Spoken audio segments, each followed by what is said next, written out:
este primer video del curso de Matemáticas 1 vamos a tratar los temas de la clasificación, las propiedades y las operaciones con números reales. Pero para hablar de números reales necesitamos repasar rápidamente qué entendemos por el concepto de número. Y el número, matemáticamente hablando, y el uso que se le da en las ciencias es que es un concepto, una idea, una abstracción que representa a una cantidad de objetos, de un conjunto, ¿sí? Entonces, vemos, por ejemplo, un conjunto de 5 cosas, entonces automáticamente entendemos la idea del numerito 5. ¿Okay? Entonces, eso es lo que representa un número. El número es una representación de una cantidad. Y los números se pueden clasificar dependiendo de sus propiedades. Vamos a ver esa clasificación.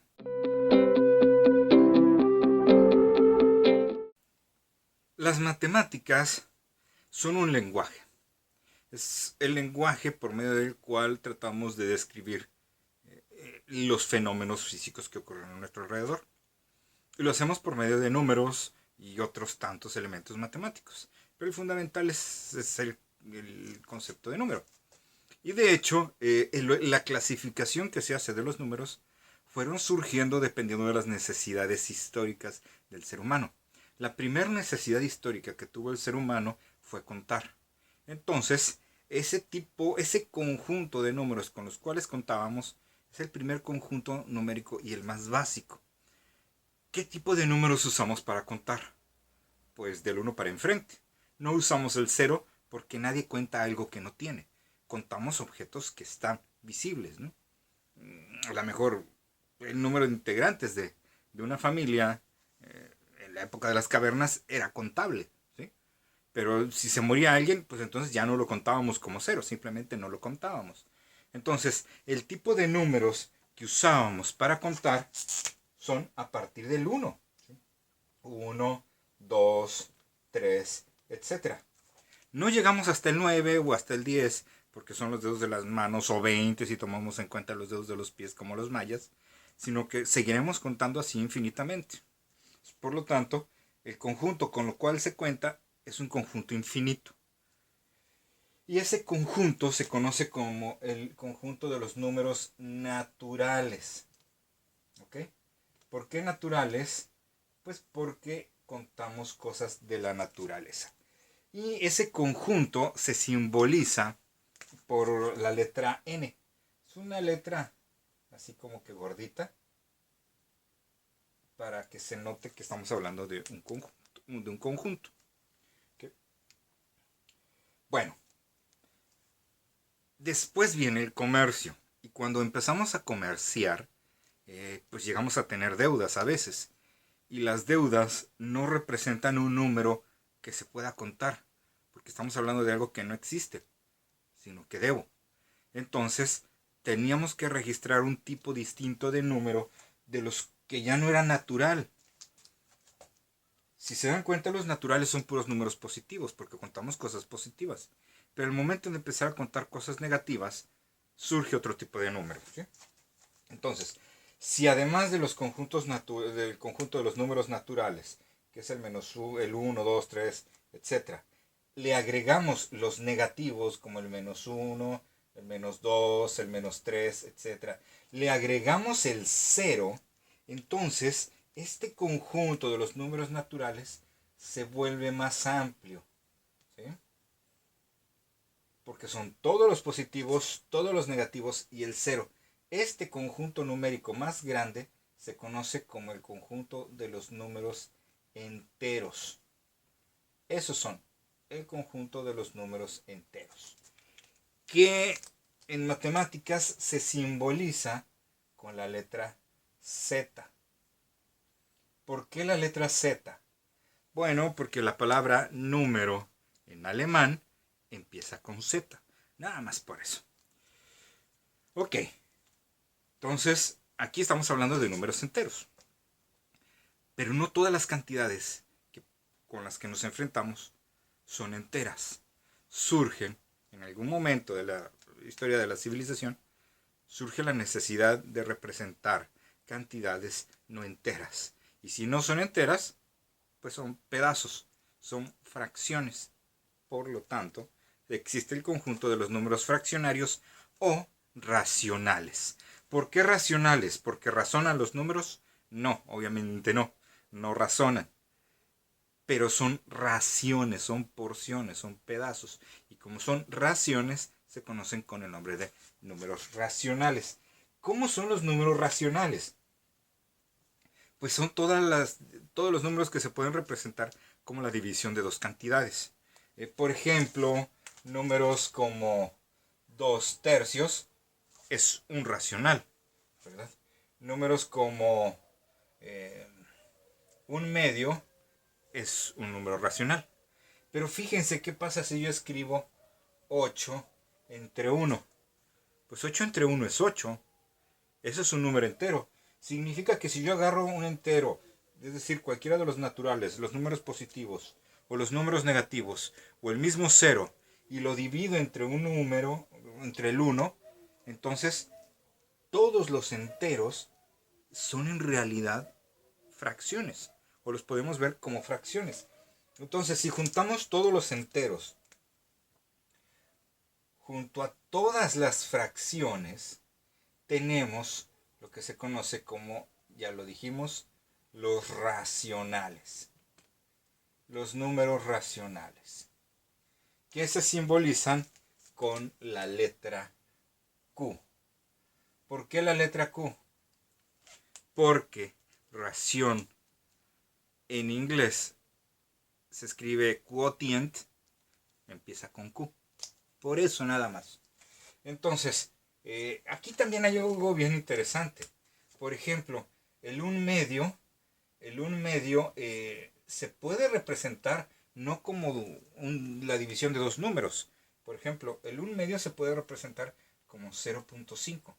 Entonces hay algunos números racionales que se pueden representar de maneras distintas. Es decir, como decimales finitos. Y hay otros, por ejemplo, como el 1/3, que se puede representar como una secuencia infinita de números decimales iguales. 0.3333333. De hecho, cualquier número, aunque tenga decimales infinitos, aunque sean diferentes, pero si son periódicos, son fracciones. Por ejemplo, si yo me encuentro al número 0.1725, como es periódico y su periodo es de 1725, esto representará una fracción. ¿Cuál? No lo sé ahorita, pero puede llegar a saberla. A lo mejor en algún video siguiente podemos hablar de cómo construir este número de decimales, cómo transformarlo a fracción. Bueno, entonces tenemos que estos son los números racionales. Son todos los enteros, porque se pueden escribir como entero entre 1, y todos los que no pueden ser escritos como enteros. Es decir, los que son de la forma P entre Q, numerito entre numerito. Esos son los racionales. Pero resulta que hay cosas que no se pueden escribir como fracción. ¿En serio? ¿Cómo cuáles? Bueno, como numeritos estilo pi, ¿sí? Pi, el 3.14159265, etcétera, etcétera, etcétera, que es infinito y los decimales no se repiten, no es una fracción. Otro que no es una fracción, la raíz de 2, 1.4142, etcétera, etcétera, etcétera. No se repite y es infinito. Entonces, estos numeritos no se pueden escribir como fracción. Y si no se pueden escribir como fracción, no son racionales. Son otro tipo de numeritos. ¿Cómo se conocen? Como irracionales. Es decir, los que no son racionales. Y entonces, bueno, ese no tiene un símbolo propio así estandarizado, los irracionales. Algunos autores lo manejan como la letra Q con un asterisco en la parte de arriba o alguna otra cosa así rara. Algunos otros libros simplemente le ponen la letra I de irracional en español Lo que es importante es que cuando unimos a los racionales con los irracionales, los juntamos y tenemos el conjunto de los números reales, que se simboliza con la letra R. Y durante muchos años llegamos a creer como humanidad que todo era representado con números reales. Pero no. Resulta que hay números que no son reales. Y algo que no es real, tradicionalmente le llamamos imaginario. ¿Sí? Bueno, hay unos números que se conocen como los números complejos, que son más grandes e incluyen a los números reales. Pero, como decía la promoción de un banco hace muchísimos años, esa es otra historia, ¿sí? Eso ahorita no nos compete, pero son muy importantes los números complejos porque mucha de nuestra tecnología, sobre todo toda la tecnología basada en electrónica, tiene una base muy fuerte en los números complejos, ¿sí? Entonces no crean que es un invento así raro de los matemáticos porque no tenemos nada que hacer. No, es algo que se sigue tomando de la realidad, de que hay un fenómeno físico y al tratar de explicarlo aparecen las matemáticas. Entonces, así se clasifican los números reales. Los números reales se clasifican en racionales o irracionales. Los irracionales pueden ser enteros o pueden ser fracciones puras. Los enteros se dividen a su vez en naturales y en positivos, en negativos y el cero también. Los naturales son positivos y existe su contraparte de negativos. Todos ellos se pueden representar en la recta numérica y tienen una posición exacta entre esas, en la representación de los números. ¿Recuerdan la recta numérica? Vamos a verla brevemente. Nos presentaron la recta numérica en la primaria y lo hicieron para enseñarnos a sumar y a restar. Sumábamos cuando brincábamos hacia la derecha, restábamos cuando brincábamos hacia la izquierda. Y en aquellos tiempos de la primaria, nuestros brincos eran discretos. ¿A qué me refiero con discretos? A que íbamos de entero en entero. ¿Sí? Y entonces, bueno, pues así representamos los números enteros. Los números naturales se representan de aquí para acá, ¿sí? En cada una de estas marquitas. Por eso se le llama discreto, porque vamos de marca en marca. Luego conocimos los enteros, que involucraban a todos los positivos, involucraban al cero, a los negativos. Todos esos eran enteros. Cuando hablábamos de números que no estaban en la cuestión discreta, es decir, que no estaban aquí en las puras marquitas, sino que estaban entre las marcas, tuvimos a los racionales y a los irracionales. Por ejemplo, un número que estuviera aquí, pues probablemente sea un racional o también puede que sea un irracional, ¿no? Entonces, la cosa es que todos están representados en la recta numérica.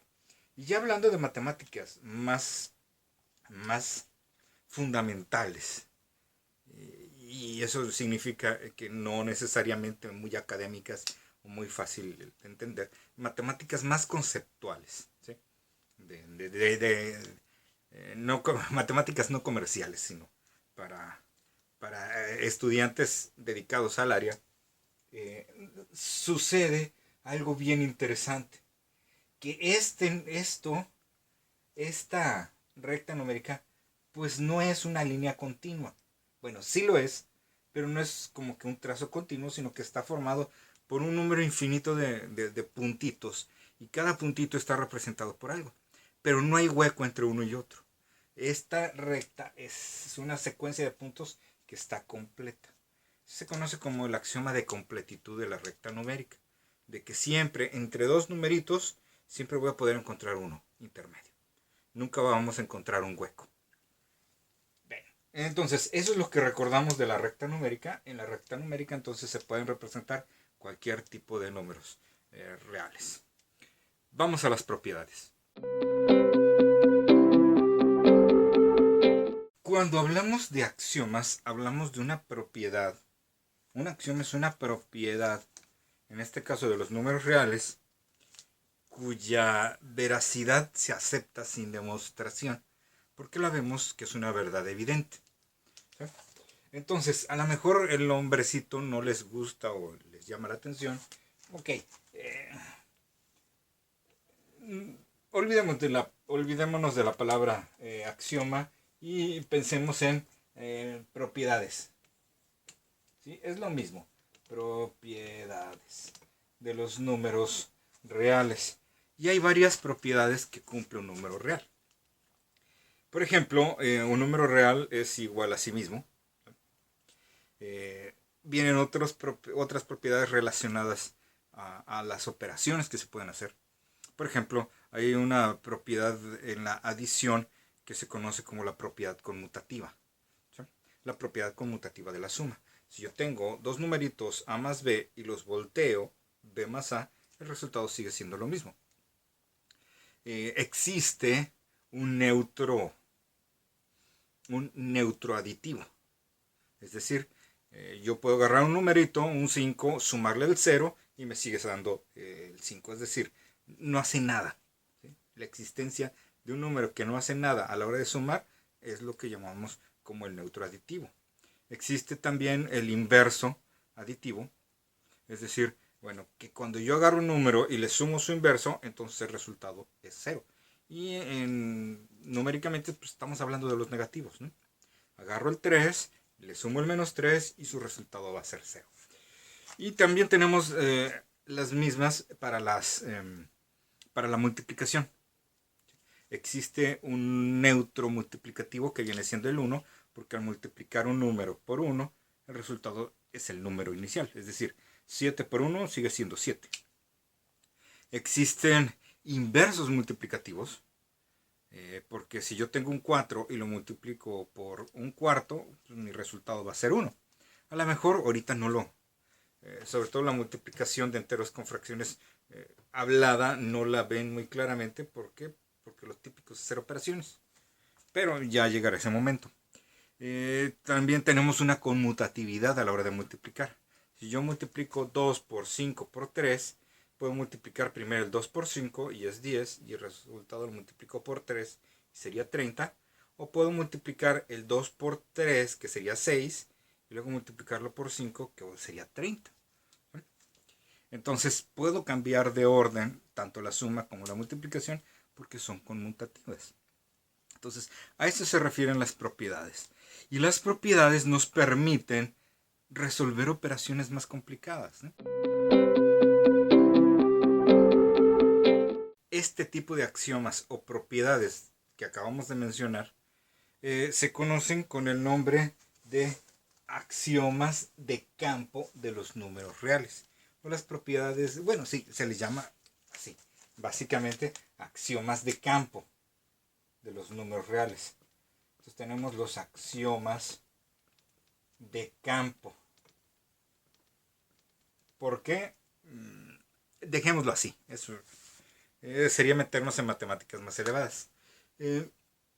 Digamos que hay propiedades que hacen que el conjunto sea importante, tenga esas características, y son estas propiedades que acabamos de mencionar hace un momento.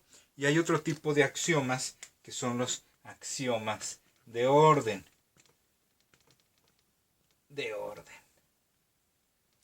¿Cuáles son los axiomas de orden? Básicamente es lo que se conoce como la ley de la tricotomía, que viene siendo que si yo tengo dos números, un número A y un número B, entonces tengo una de tres opciones.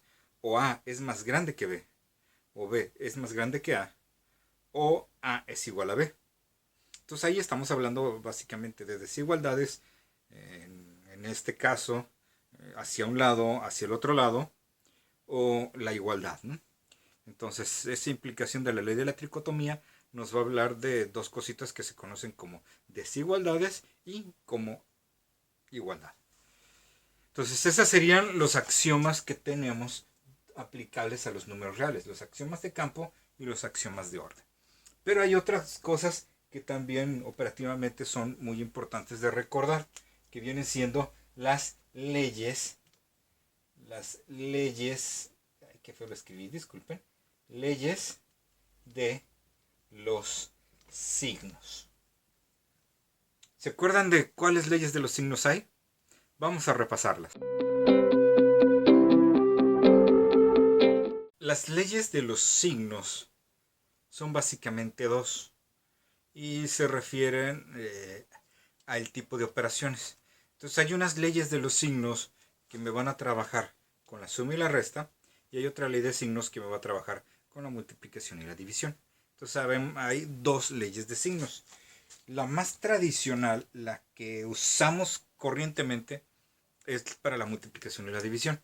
Pero muchas veces, al no recordar claramente cuáles son las leyes de los signos de la suma y la resta, venimos usando la misma para todo, ¿no? La de la multiplicación y la división la venimos usando para lo que sea. Muchas veces la usamos para lo que sea, pero cuando la tenemos que usar para la división, ahí no la usamos porque nos hacemos bolas. Entonces, dijimos, hay dos leyes de signos, una que va a trabajar con la suma y con la resta. ¿Cómo funciona esta ley de los signos para la suma y la resta? Bueno, la ley de los signos me va a hablar acerca de qué pasa cuando tengo dos números positivos, o uno positivo, uno negativo, o negativo y positivo, o dos negativos. ¿Qué pasa cuando tengo estos casos? ¿Cómo es el resultado? Bueno, si tengo dos números positivos, entonces el hecho es que ahí voy a tener una suma. ¿Por qué? Porque siempre que tenga signos iguales, los voy a sumar. Inclusive si son dos números negativos, la operación que voy a hacer es una suma. Obviamente, no va a ser a rajatabla. Hay que tomar en cuenta la operación que estamos teniendo, de si es una suma o una resta. Si yo tengo, por ejemplo, un 2 por 5, pues no los voy a sumar. No porque, es que los dos son positivos, los voy a sumar. Pues no, porque esto es una multiplicación. Si aquí fuera un más, entonces sí aplico la ley de los signos para la suma. Pero si no, pues no hay que confundir las leyes de signos. Entonces, si yo tengo dos números positivos, la operación existente va a ser una suma y el resultado es positivo. ¿Okay? Resultado es positivo. De igual forma, si tengo dos números negativos, la operación que se va a hacer entre ellas va a ser sumarlos, pero el resultado es negativo. No cambia. ¿Sí? ¿Por qué? Pues porque así es. ¿Sí? Si lo estamos cambiando, entonces estamos aplicando la otra ley de los signos, la de la multiplicación. Y no hay que confundirlas. ¿Por qué? Porque si yo tengo dos números positivos, si lo vemos en la recta numérica, un número positivo más otro número positivo, pues es un número positivo. Y si yo tengo dos números negativos, pues eso es equivalente a tener un solo número negativo. Estamos sumando los dos brinquitos hacia la izquierda o los dos brinquitos hacia la derecha. Moraleja, ¿qué pasa si tengo dos números con signos distintos? Bueno, la operación que se va a hacer ahí es una resta. Y el resultado no siempre es negativo. No siempre es más por menos. Porque al decir más por menos estamos hablando de multiplicación y aquí estamos hablando de suma y resta. Entonces, ¿qué pasa cuando tengo que restar dos números? El resultado lleva el signo del mayor. Entonces el resultado siempre lleva el signo del mayor número. Esta es la ley de los signos para suma y para resta. Y hay una ley de signos mucho más simple para la multiplicación y para la división. Y esa es simplísima. Más, más, menos,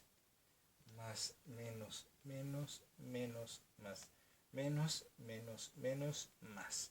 La ley de signos para la multiplicación y para la división nos dice que si yo tengo dos números iguales, la multiplicación es positiva. Dos números iguales, la multiplicación es positiva.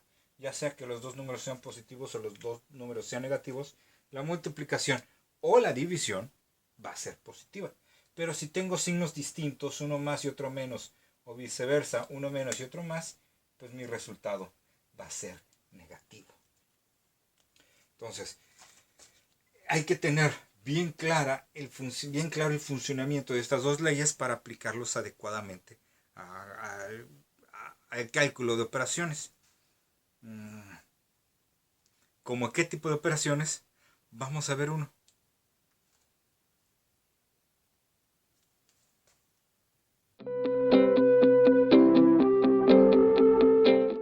Analicemos este ejemplo. ¿Qué tenemos ahí? Bueno, tengo esta suma, tengo esta resta y tengo esta multiplicación. ¿Cómo se hace eso?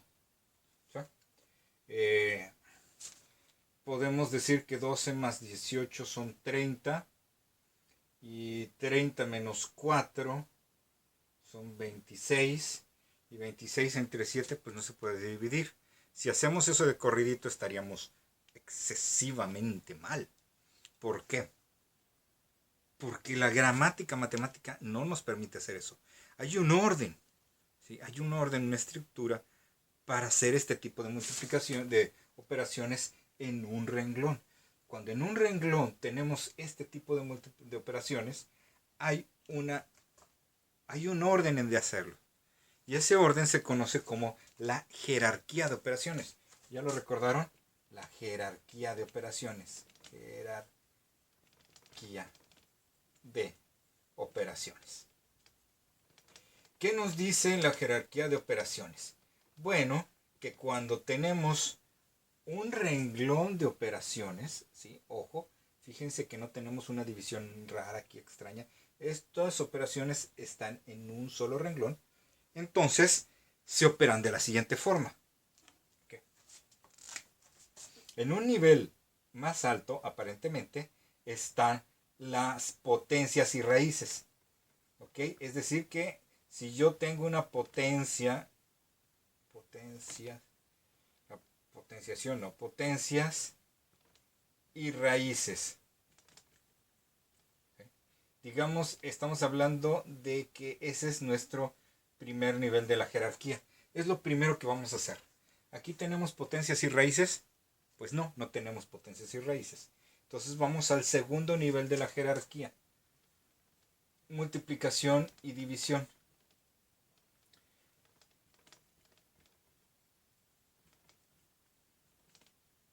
Aquí tenemos una multiplicación. Entonces eso sería lo primero que tengo que efectuar. Y al final de la jerarquía, hasta el último, viene la suma y la resta. Si tengo sumas y restas, esas se hacen hasta el último. Es decir, que empezar sumando esto y luego restando esto para al final multiplicar es una violación total a la jerarquía de operaciones. Primero se tendría que hacer la multiplicación y luego sumar o restar los resultados. Ahora bien, hay un nivel, por así decirlo, un nivel cero, que nos dice que cuando mi secuencia de operaciones tiene símbolos de agrupación, pues eso es lo primero que vamos a trabajar. Los símbolos de agrupación. ¿Y cuáles son los símbolos de agrupación? Bueno, son paréntesis, corchete y llaves. Si aparecen esos, los vamos a hacer primero. Y si no, empezamos con potencias y raíces. Y si no, multiplicaciones y divisiones. Y si no, directamente a la suma y a la resta. Entonces, ya para finalizar este video, ¿qué tendríamos que hacer aquí? Primero la multiplicación. Entonces tendríamos un 12 más 18 empezamos con la jerarquía, no hay nada, hay multiplicación, hay que hacer la multiplicación. 4 por 7 es 28, se va a restar esto al 28. Podemos hacer uso de la asociatividad de las multiplicaciones, de la suma, y podemos sumar primero el 12 y el 18, queda 30. 30 menos 28, según la ley de los signos, va a ser una resta, y vamos a dejar el signo del mayor, y entre el 30 y el 28 el mayor es el 30, es positivo porque no tiene signo, y entonces mi resultado va a ser positivo. A 30 le quito 28 y me queda 2. Todo esto es un 2 positivo. ¿Sí? A lo mejor algunos aquí despistados dirían, no, pues es que es negativo porque más por menos. Pero insisto, no estamos multiplicando, es una resta. Y la ley de signos para la resta dice que cuando tenemos signos distintos se va a restar y se va a quedar uno con el signo del mayor. Okay. Por lo pronto vamos a dejarlo hasta aquí. Ya en el siguiente video empezaremos a trabajar directamente con toda esta jerarquía extendida de operaciones, potencias, raíces, multiplicaciones, divisiones, sumas y restas, y trabajaremos con eliminación también de símbolos de agrupación. Hasta el siguiente video.